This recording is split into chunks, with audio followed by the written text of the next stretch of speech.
Let me ask you something right off the bat. The decisions you make all day, every day, do you really believe they're your own? We're about to pull back the curtain on the hidden strings that might be controlling you. And, more importantly, we're going to figure out how to cut them for good. Okay, so let's start with an idea. And fair warning, it might be a little uncomfortable. What if I told you that most of the time, you're not actually in the driver's seat of your own life? Let's talk about what it means to be a remote-controlled puppet. No, seriously, think about this for a second. From the moment you wake up, are you making conscious choices, or are you just reacting? I mean, think about the last time some random comment completely wrecked your mood, or a single email sent you spiraling. In that moment, who was really in control? You or the person who sent the email? Well, there's a name for this. It's called reaction mode. And it's the psychological trap where our inner world, our happiness, our peace of mind, is completely at the mercy of whatever's happening on the outside. Someone says something, we feel a certain way. It's a really simple equation and a really dangerous one. And this quote, man, it just hits the nail on the head. It's like someone else has the remote. They push a button, maybe it's an insult, maybe it's some criticism, and boom, we react exactly how they expect. We become predictable. And when you're predictable, you're controllable. Our whole goal here is to take back that remote. So why does this keep happening? Is it some kind of character flaw? Are we just weak-willed? Well, no, not really. The truth is actually buried deep in our own biology. There's a kind of glitch in our human operating system. It's kind of wild when you think about it, right? Our internal wiring is seriously outdated. I mean, this ancient survival system, it literally can't tell the difference between a predator that wants to eat you and a boss who's just having a bad day. The chemical dump is identical. But here's the problem. In the modern world, you can't fight your boss, and you can't run away. So all those powerful chemicals just sit there, stewing inside you, turning into anxiety and endless overthinking. And this is the absolute game changer. This is the mental shift you have to make. We fall into the trap of identifying with the chemical reaction. We say, I am angry, and that makes the emotion your whole identity in that moment. But what if you shifted to, my body has released anger chemicals? See the difference? Suddenly, you're not the anger. You're just the observer of a temporary biological event. It's a glitch. It's not who you are. You see, when you understand this glitch, that's where the real power comes from. It's not about pretending the beast isn't there. It's about caging it, understanding it, controlling it, and then you get to decide when or even if you let it out. That level of self-mastery, it changes everything.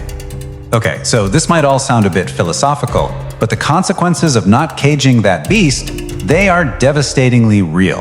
And that brings us to something I call the 5-second tragedy. I want you to just look at this number for a second. 80%. It's a massive number. And it begs the question, 80% of what? 80% of the world's chaos. Think about it. Broken relationships, careers going up in smoke, even terrible crimes. Most of it doesn't come from some evil, calculated plan. It comes from these tiny, explosive moments. A 5-second window where that biological glitch completely takes over. This is a true story, and it's absolutely tragic. A driver does the right thing, stops for a kid. The motorcyclist behind him gets annoyed, has to swerve. Then, in a 5-second flash of pure, uncontrolled rage, the motorcyclist grabs a brick. And just like that, 2 lives are destroyed. One man is dead, the other is going to prison for 20 years, all because of a 5-second emotional hijack. Now look, maybe your stakes aren't life and death, but this principle is happening all the time. Have you ever said something in a 5-second fit of anger that you can never ever take back? Or made a snap decision based on a fleeting emotion that you regret to this day? We are all losing little pieces of the life we want to live 5 seconds at a time. Okay, so we've laid out the problem. We know about the biological glitch and we know just how high the stakes are. Now for the most important part. How do we fix it? It's time to take back the remote control. Here is the first, and maybe the most critical technique you need to learn. The moment that trigger hits, your only job is to do absolutely nothing. Don't say a word, don't type a reply, don't even move. Just force a pause, a 5-second void. That tiny little gap, that's everything. It's the space your logical brain needs to catch up to that chemical flood and say, whoa, wait a minute, let's actually think about this. All right, ready for strategy number 2? This one is a really clever mental trick, and it's used by people who have truly mastered their emotions. It's called strategic devaluation. I know, this sounds almost silly, but it works like magic. When someone is trying to get a rise out of you, instead of taking the bait, you intentionally force your brain to focus on something completely boring and logistical. What time is my bus coming? Did I remember to buy snacks? By doing this, you're sending a powerful signal to your own brain that this person, this situation, is just not important enough for your emotional energy. You make them irrelevant. So where does all this lead? What's the end goal here? It's not just about, avoiding a few arguments or feeling a little less stressed. This is about a fundamental transformation of who you are. This is the journey we're on. You go from being a toy, something that other people in random circumstances can just pull the strings on, to becoming the architect, the one who actually designs their responses, their days, and ultimately their entire destiny. And let's be real, this stuff is not easy. It's a lifelong practice. But the reward?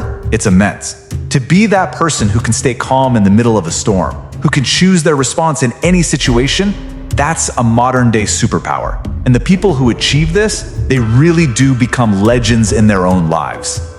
So I'll leave you with this to think about. We all have them, those little 5-second mistakes we make over and over again. That snappy reply, that flash of anger, that moment we give in to temptation. What is the one 5-second mistake that you, right now, are ready to stop making? Because deciding which part of the blueprint to change first, well, that's the first step to becoming the architect.